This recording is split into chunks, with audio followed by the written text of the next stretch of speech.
10 million square feet of space across all of the Exelon entities. So when we're looking at our strategy, we're really looking at how do we affect all of the spaces in a consistent way with an eye towards the safety of our employees. So we took quite a few steps at the beginning of COVID to say, how are we going to adjust with who needs to be in our spaces, who doesn't? Number one, let's just have the critical employees there to make sure we keep the infrastructure of our company up and running. Others, we're going to ensure that they can work remotely. If you do have to be in the spaces, what type of signage do we have now? We see that everywhere as we go about our business. You have hand sanitizer everywhere, you have wipes everywhere. And really, what is that protocol going to be? And as we're returning to the workplace, and we're preparing for that reentry. It's a TBD a bit still on what date that will be for our company, but we're starting preparation so we're ready to go. And it's how do we adjust the queuing and signage and the preparation of the buildings? Because what I think the next phase that we're going to tackle, as all businesses I think are, is really the combination of some of our workforce that will be vaccinated and others are not. And right now, our protocol or our plan is to have, it's a different process. If you're vaccinated, just like you'll see going into the grocery, if you're vaccinated, you do not need to wear your mask. You're really supposed to be wearing your mask if you're not vaccinated. We're going to follow that same protocol when we re-enter to say, you're still, if you're unvaccinated, you still need to maintain your physical distance when you're in meetings, when you're sitting in cubes. You still have to wear the mask if you cannot maintain that 6-foot distance.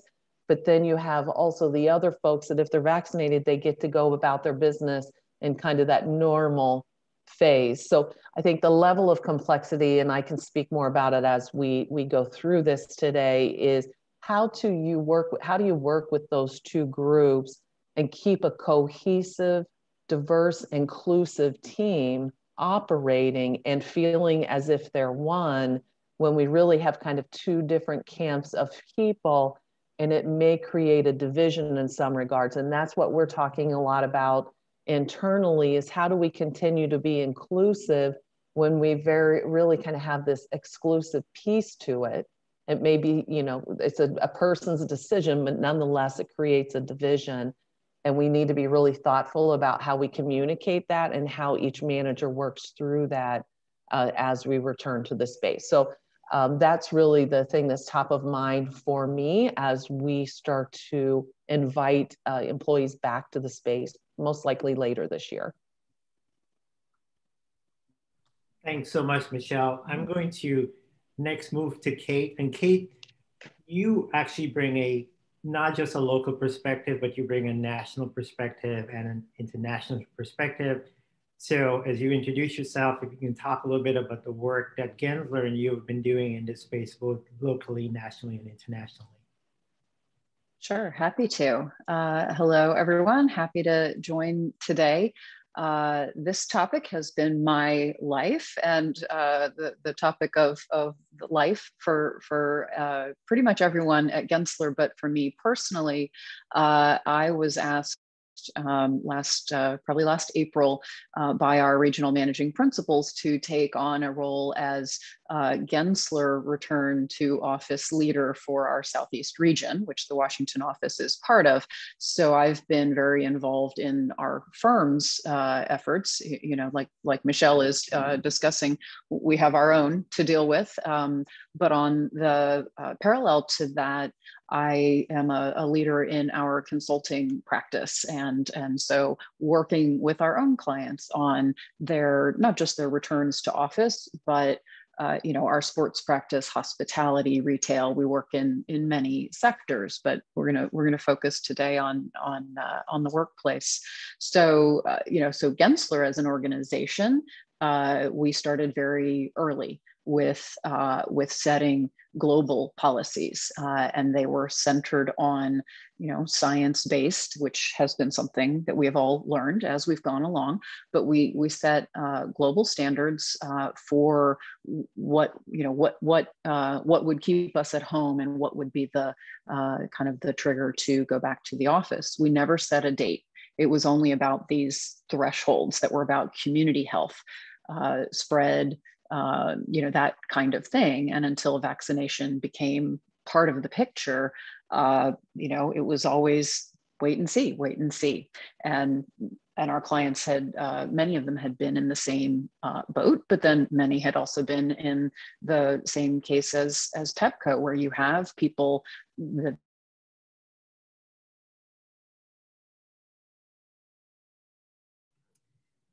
Kate, I think you've been muted.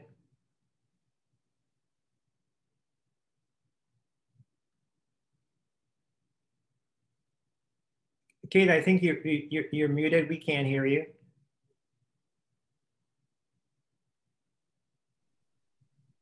Seems maybe she can't hear us either. Probably either. Yeah. So, Kate, just so you know, we probably lost the last minute of your audio. So apologies, but we'll certainly get back to you. So Kathy, I'm going to turn to you, and hopefully your audio works. So Kathy Barnes is from Akridge, and Akridge, as you know, in addition to being a real estate development firm, also is a landlord and a property management firm. And so, if you are an employer in downtown DC, you're looking to your landlord, your property manager for guidance moving forward. And so, Kathy, as you introduce yourself, talk a little bit to us about what Akridge and other entities like yours are doing in this space to give people a level of comfort about coming back to the office. Good afternoon, everyone, and thank you, Neil. And as I've been listening to the other speakers, it became very apparent that we've all been in the same boat and fighting the same challenges and battles as we've gone along. I was talking with some of my colleagues this morning, and it's interesting. I feel like in some ways we're sort of coming full circle. This time last year, we were working hard on making the building safe for people that wanted to come. We did signage, we upgraded MERV filters, we had all of our buildings inspected and received what is called a health building mark from UL Laboratories. They actually came in and inspected all of our operations. We put in lots of procedures and processes for the building so that people could come to work. And then of course, no one came. And so then throughout the, that was like the first couple of months. The next year or so, we sort of maintained those processes and procedures. And just as the other speakers have said, we were constantly monitoring them. As the science changed, we would change our policies. And now as people are becoming vaccinated, what we're finding is that many of the things that we put in place, we are either modifying or actually kind of going back and rolling back. Much of the signage that was installed earlier on in the pandemic has been either removed or modified significantly so that it's not quite as threatening as it was early on. Also, we are struggling with the vaccination challenge just like everyone is, and particularly in office buildings where they're multi-tenanted, every one of our clients has a different perspective on how they're going to manage that process. So the approach that we have taken is that any Akridge employee, any building staff member, or anyone that we invite in to maintain the building will have to wear a mask whether you're vaccinated or not. We have found over the course of the last 18 months that we were often caught in the middle. There were mask wars between different tenants on different floors who had different thoughts and processes on who should wear a mask and who shouldn't, and that was very challenging. But we're really finding as the people do become more predominantly vaccinated, we're kind of rolling back a lot of the processes that we put in place, with the exceptions of continuing to use highest level MERV filters that we can a lot of the operational things that are related to the HVAC and cleaning of the building. Does that make sense? Yeah, thanks so much, Kathy. And we're going to dig into vaccination and retrofitting in a little bit more detail later. But I want to turn to Barbara Richardson. Barbara is probably no stranger to any of us. Barbara has been with WMATA for about a decade in various roles. And so she literally moves the region. And so Barbara, so give us some understanding of how you're going to move the region safely as people return to office. And you're on mute.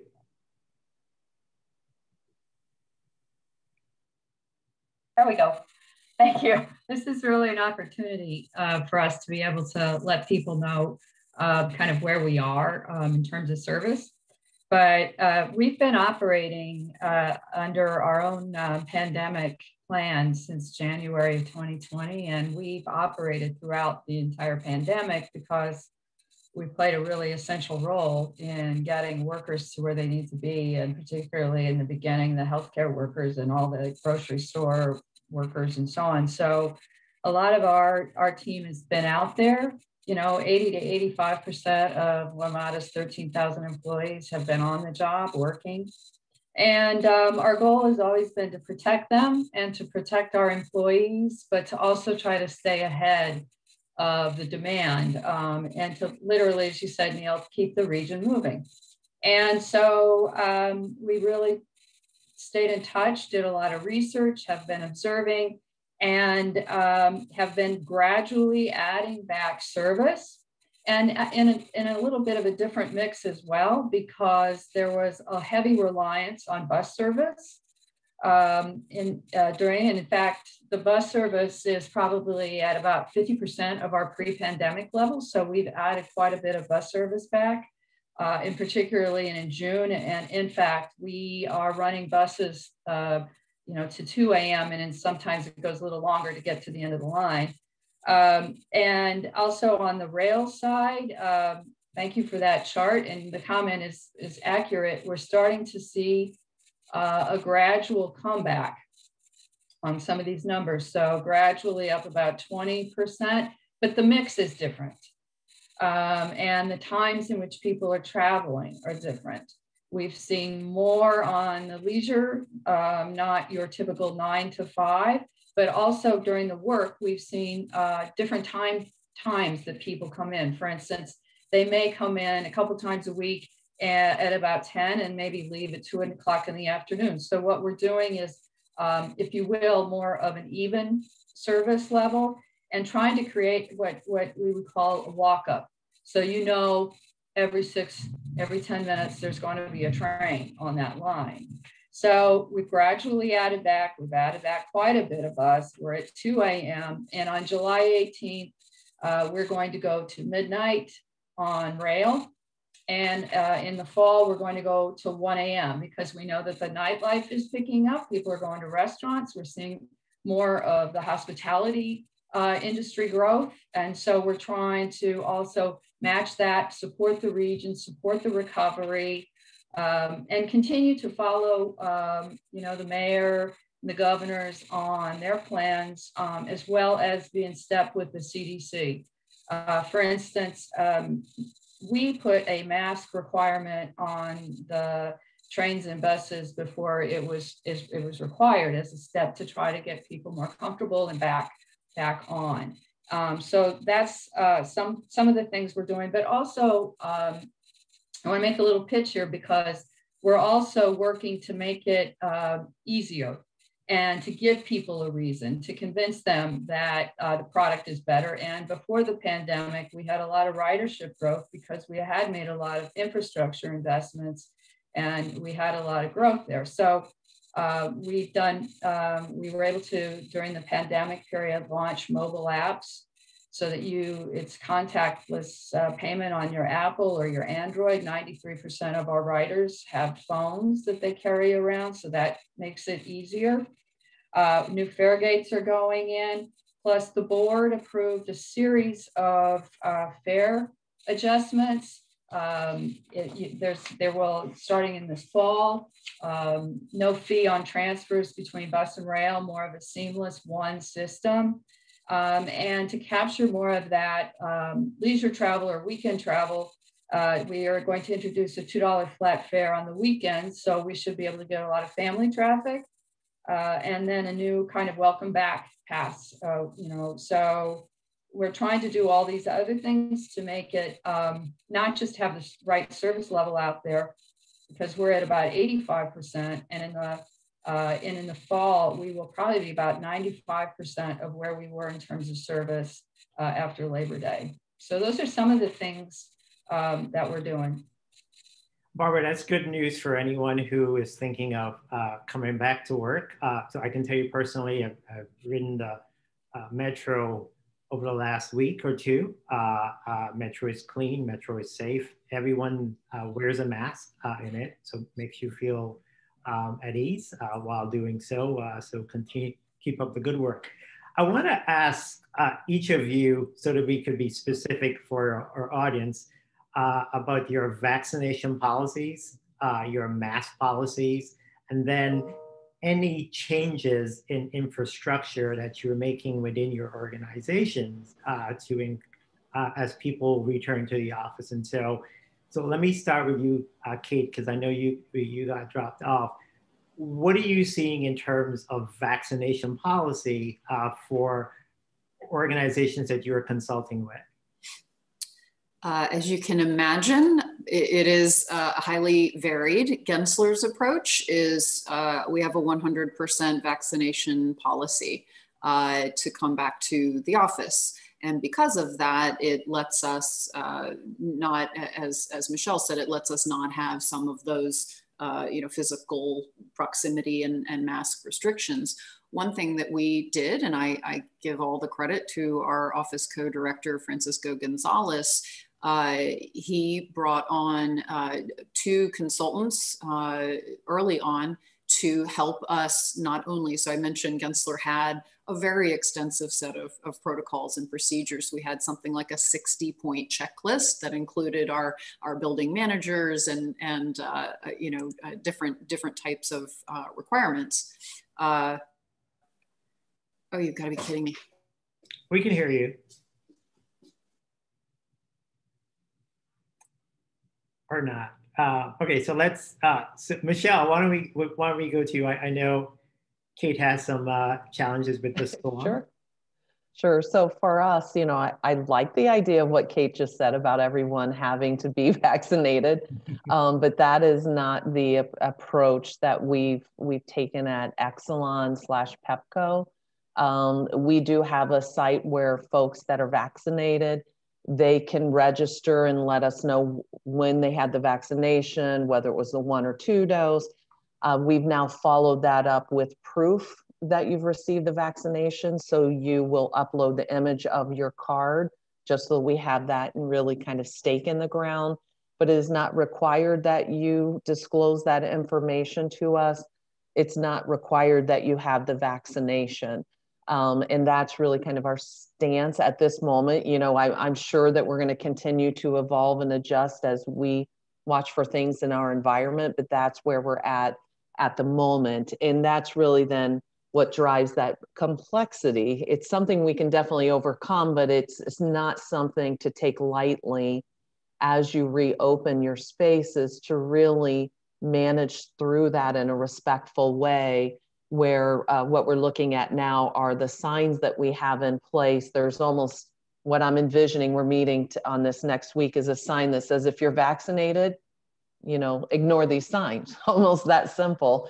And if you're not vaccinated, continue to follow all of this protocol with the queuing, the distance. That includes in conference rooms where you would not be able to sit next to your neighbor. You'd have to separate. Typically what we've done right now in the buildings where we set it up and queued it, where there's an X on the chair to help people maintain that physical distance. We're going to have to keep all of those things in place as we re-enter, because we're going to have a mixed employee base where some we're going to need to look at that queuing and others can ignore it at this point because they've been vaccinated. and how we're managing through that in terms of manager by manager. Each manager will know their direct reports, whether they've been vaccinated or not, so they can manage through that with their team on a day-to-day basis and keep everyone safe. It is not provided more broadly than that.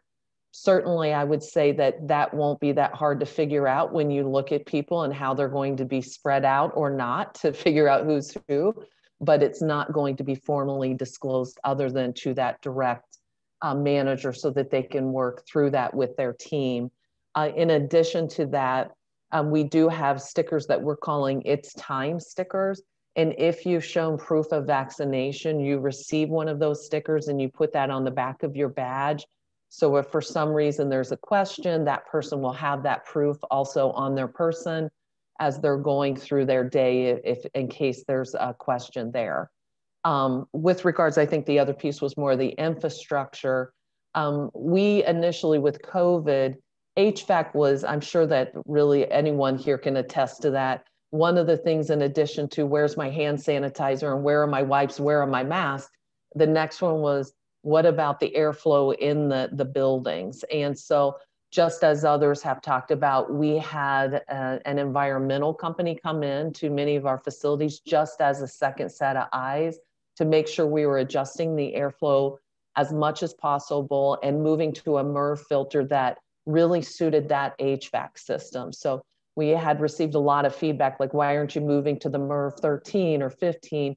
Well, we know that all HVAC systems are not created equal, and therefore you can't just automatically move to a certain level of filter. So we spent a lot of time communicating that, adjusting the airflow to the max based on that particular system. With reentry, some of these buildings haven't been occupied. You know, we maybe get 20, 30 people any given day at Edison Place in our Pepco building. We get back into the hundreds, that's going to have an impact on that building. The building hasn't had to deal with that in quite some time. So what we're now talking about as a facility team is, what do we need to do to run through kind of the infrastructure bones inspection of these buildings in preparation for reentry, because it is going to have an impact on some of these systems that haven't had to operate to the capacity they used to pre-COVID. Michele, I think many landlords, property owners are probably doing the same thing.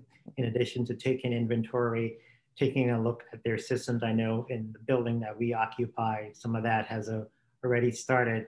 I just want to ask one follow-up question, and everyone should be able to be prepared to answer this. Are you guys, in Pepco in particular, because you're not requiring vaccinations, are you providing sort of any incentives for people to get vaccinated? I was listening to the news on my run this morning, and there's a company that's offering, I think, a full year's salary for up to 10 or 12 employees. If you're a Downtown DC Bid staff, we can't afford it, so don't ask. But are you providing any incentives for folks to get vaccinated for those who are not vaccinated? Not formally at this point. I would call it peer pressure at the moment, because what I just see coming as we re-enter is, when we see this scenario play out on the ground, that may drive some folks to move to a different camp there and get vaccinated just because they don't want to deal with all of that. Because while if you're going to how I think about it is, if I'm going to the grocery store, if I'm not vaccinated, they're not stopping me to prove whether I am or am not vaccinated. But when you get into our workplace, we will, and we're going to be watching for that. So you can't kind of get away with it.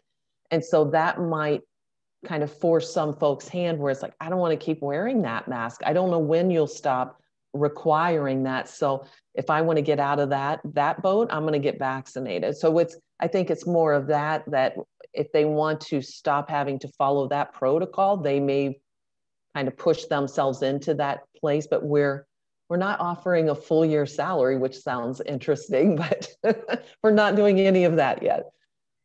Yes, I think Kathy's offering actually a Tesla. Is that what I heard, Kathy? What are you guys? Wow, you're on mute. They're not offering a Tesla. That would be great. Tesla, for sure. So what's your vaccination policy, and are you providing any incentives for people to get vaccinated? Well, at Akridge, everyone has been encouraged to become vaccinated, and our participation rate is very high. I would say probably 90, maybe slightly above. So like everyone else is saying, we're following the CDC guidelines and guidelines that you would see in many places where it's, if you're not vaccinated, please wear a mask. But we've had a pretty high rate. It's interesting that some of the individuals that have chosen not to are saying that they're doing that because it's not been fully approved by the FDA. And once it gets its formal approval, it is their intentions to do that. It's interesting, we manage several buildings that are owner occupied. I have one building where they have mandated that all of their employees must be vaccinated if they choose to work in the building. So you don't have to be vaccinated, you just can't come back to the office, which personally, I find that might be, for some people that don't want to come back, that's probably a counter initiative. But the other interesting thing is that the owner of this building is imposing this not only on their employees, but the employees of the vendors that provide services to the building. So I want to talk a little bit about visitors to your space. So let's hold that thought. Okay. So let's go to Barbara. And I know, I can't remember the size of the WMATA workforce, but it's substantial. And what is your vaccination policy? So we are providing incentive, not this Tesla, but we, up to 2 days work. The idea being that in case, to allow folks to go in and actually get it, the vaccination, and then if there's any kind of reaction. And then what we're trying to do is get folks to report in and to upload their cards so that we can track at what percent we might be. And as part of that, you get a $100 gift card to spend on retail. So, and we're trying to provide as much information as we can. We're also trying to make it as easy as possible. We have done testing sites throughout our facilities.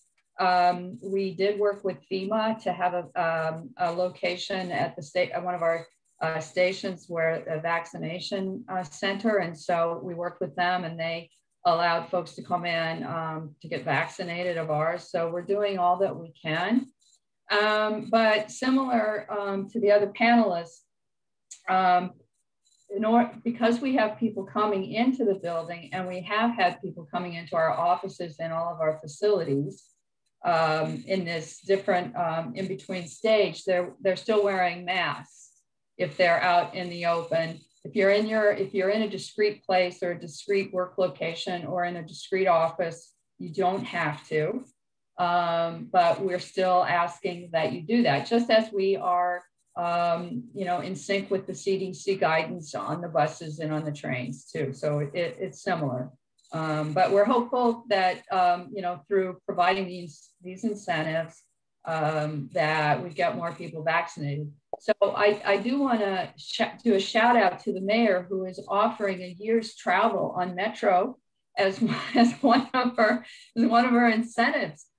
So we were so excited about that, and helping us build ridership too. So thanks so much for that shout out. I'm sure the mayor would appreciate that. Kate, I want to get back to you. One of the questions that we are struggling with in our office, and it came up yesterday in a in-person staff meeting that we had, is what to do with visitors in our space. We don't know the vaccination status of our visitors. And so again, as I've mentioned earlier, you work with organizations all around the world. Any guidance you could provide for not just our participants, but also our panelists on this issue? Yeah, I think it's for us again, and I probably should clarify, like Kathy, we have encouraged vaccination among our staff, but you have to be vaccinated to return to the office. And that's the same for any clients or visitors or vendors or project partners. And we're verifying that through our HR department so that none of us are in that position of having to ask for that from someone. But we have seen the gamut, around the world, and, what makes the big difference outside, in the United States, like every state can have different requirements. Countries around the world have very different kinds of privacy laws when it comes to verifying, health related information. And obviously there are also different cultural standards in terms of requesting that information, whether it's very open to it or very not. And we find that companies are really doing what is best for them. And when they are not going through or not able to go through the vaccination requirement and verification, they're continuing to go with the physical protection kinds of protocols. And it's just the smartest thing that you can do. When you don't know, you have to go with what you're able to manage. Nobody wants more risk in their life. But for instance, we just, in our own Florida office, we are having to draw back a little bit on client visitors because Florida has passed laws that say you're not allowed to require this of, you're allowed to ask your employees, but you can't make that requirement of someone outside your employment. So we've had to adjust our stance there. And I think that's a great example of just where you have to go with what the local requirement is, but then you also have to set your own standard for the level of risk that you're willing to tolerate. Kate, I want to stay with you and look towards the future. There's been a lot written, said, unsaid about the future of the office environment, the workspace. It's important to Downtown DC as an organization and as a place that we get as many people back into office, because that drives our restaurant economy, drives our retail economy. It's really a big driver of not just the Downtown DC economy, but DC's economy. And so would love for you to prognosticate a little bit, again, based on the work that you've been involved in, on what you think the future of office would be, not just in Downtown DC, but in DC in general. Sure. Well, we've done a lot of research on this over the last year. Our Workplace Performance Index survey is a tool that we have been using for a number of years. And over the last year, we added questions to it. So the survey's been in play for a long time. And so it benchmarks against past respondents to look at change over time. And we added questions related to remote work. And I think many have probably heard it said that, the last year was not exactly, opt-in created remote work. It was forced because of community health situations. And so I think the big question is, what do organizations do when they can learn from this time and make choices going forward? And so what we learned from the WPI is that the majority of people want to spend 3 to 4 days in the office. And this is a national, we did it in various countries, but I'm speaking from the US data right now. People want to be in the office for 3 to 4 days a week. There are extremes who say none and those that say all, but it really is in that sweet spot of 3 to 4 days. And the reason is because home or remote, whichever way you want to call it, is fantastic for focusing, which was a trouble spot for many workplaces, many employers that we had been tracking over time. And so home is really good for that focus work, but it hasn't been good for learning and coaching. So another point that our research found, the less experienced or the less senior your role, you were even less likely to be getting mentoring and coaching. So people really felt like that is something that they were missing out on. So there are very clear things that the office can do better than a remote work situation.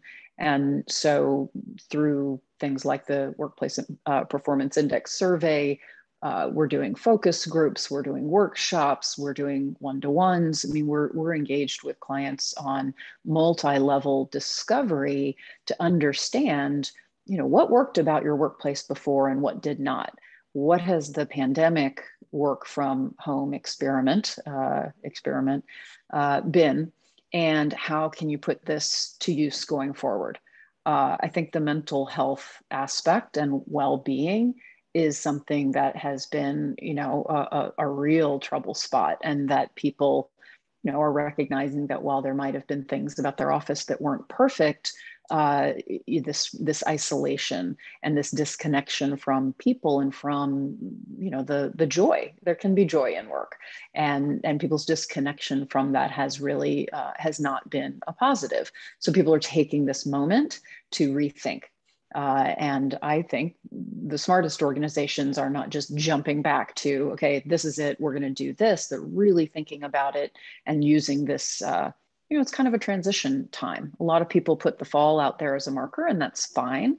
But I think the best way to approach it is to pause, to think, to do some studying, and to really think about what is going to propel the organization forward. On the building owner side, you know, I think the best owners, you know, the Akridges of the world are really, really partnering with tenants and listening to what is going to help them in their efforts to create that more well environment. You know, DC is, you know, I think every project we do in downtown DC for a new building or a repositioning, everybody wants that roof terrace or some kind of outdoor space. Well, the last year definitely put a premium on that. So, you know, and a lot remains to be seen, but these are some of the immediate things that I think people are really taking positive action to, you know, turn a really disorienting, challenging year into something productive for their organizations and their people. Thanks so much. I want to build on that question by asking Kathy a question. You know, and I think I've read in many places that, you know, people are not going to come back to the office 5 days a week. It's going to be between 3 and 4. And if that's true, what does that mean for your business, Kathy, as a property manager, as a developer, as a landlord? And so if you can talk a little bit about sort of how you are thinking about the future in the context of the new work environment. It's a tough one, Neil, and I think there's multiple answers. And I kind of am agreeing part with what Kate said. I almost feel like we're in this waiting period, or maybe to be better phrased to say learning period.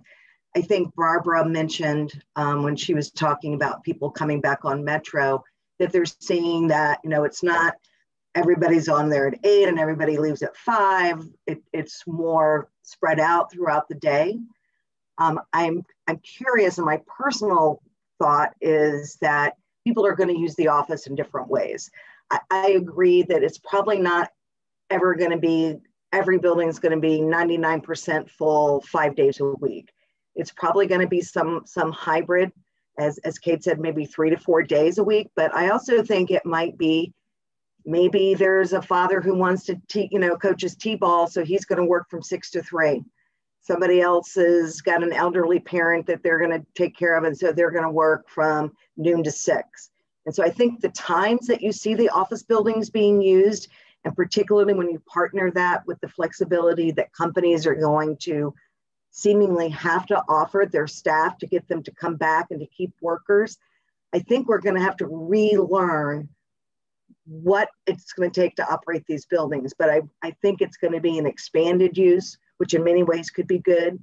That will impact the times that we can clean, the times that we can make repairs, our electrical costs, our security costs. So that's what I personally think, but I still feel like, it's this waiting game, because we thought on, July 6th, everybody's going to be back to work, and that hasn't happened. And the other thing that we're really curious about is how people use the garages. Hopefully someday, Barbara, everybody's going to be back on Metro, but right now you'll have a building that only has 30% of its occupants, but the garage is full.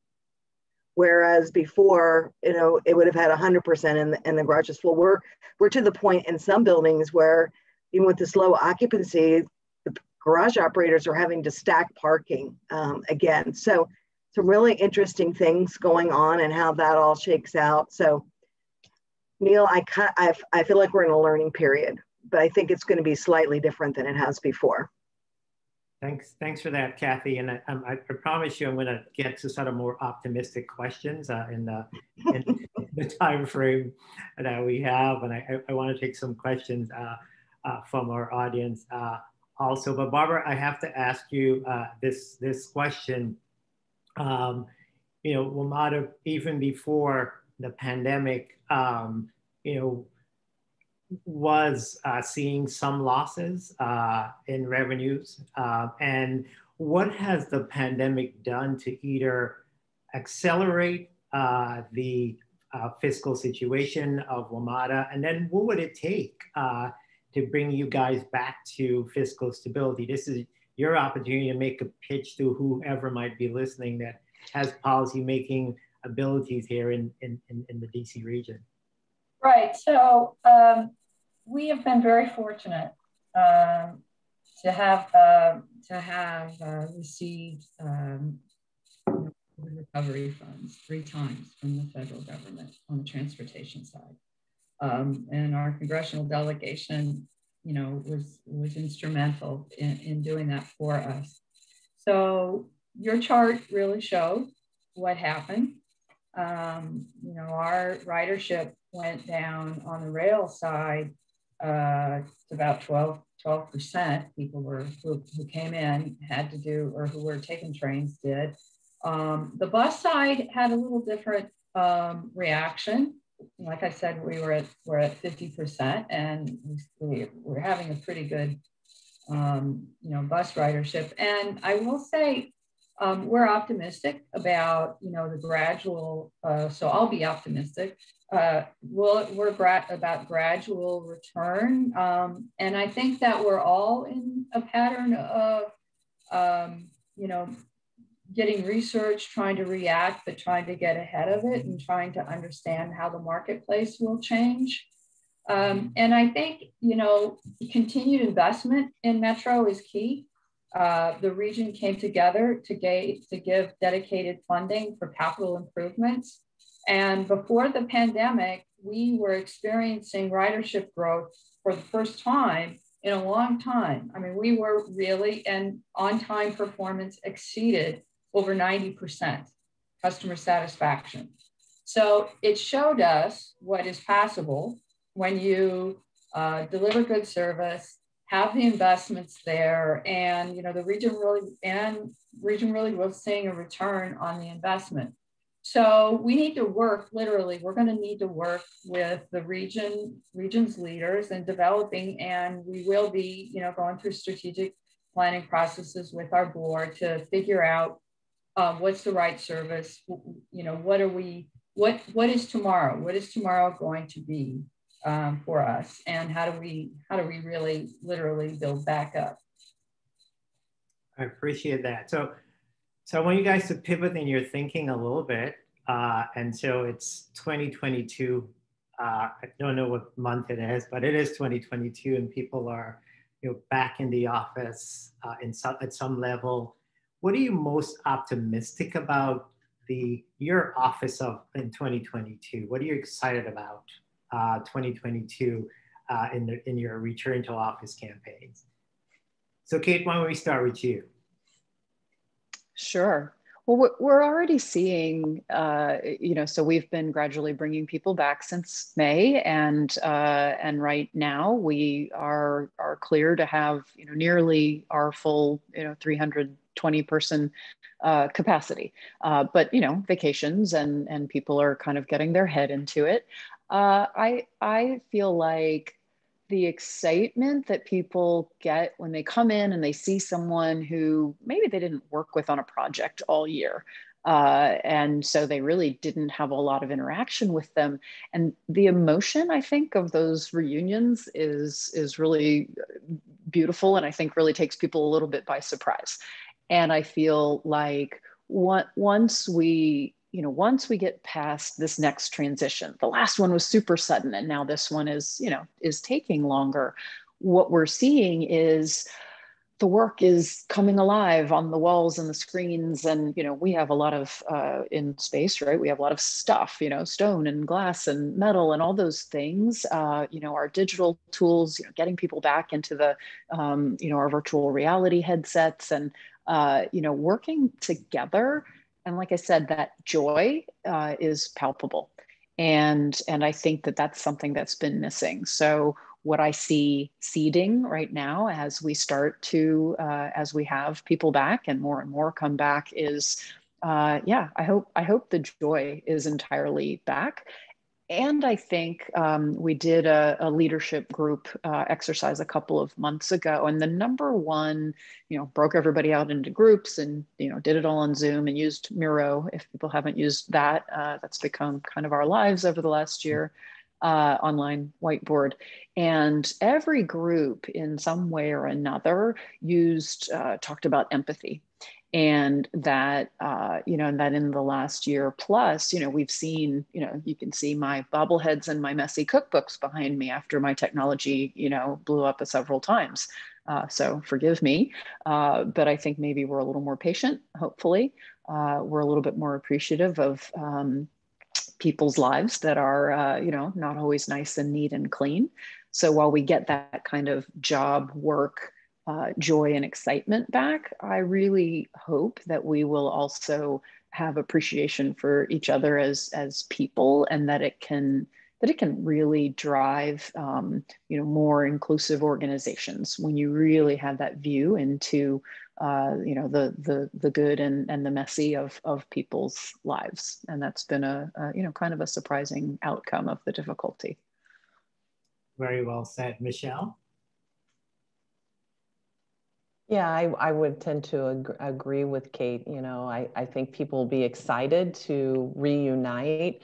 I do think even through this COVID event, one of the things that I have been very happy to see, you know, with such a terrible event, there has to be some pieces of, you know, positivity in that. And one of those things I think actually is that flexibility that many managers are providing to our employees. It's creating some other issues and things we need to combat that Kathy's talked about. We're going through those as well.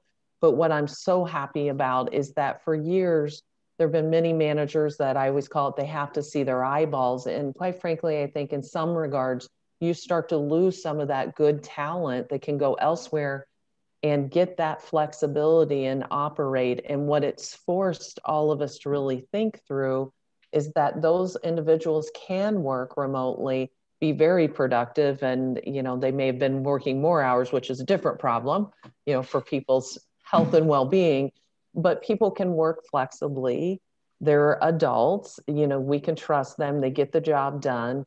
And so that's helped us find a new space as a leadership team to say, let's make sure that we continue to offer that, because if we pull back on that too hard and say everybody has to come back, you will absolutely lose the good employees that you have. They'll go somewhere else where they can get that flexibility. So I've just been very pleased that we as a company have said, okay, if you're working remotely right now, you're going to come back in as a flex person.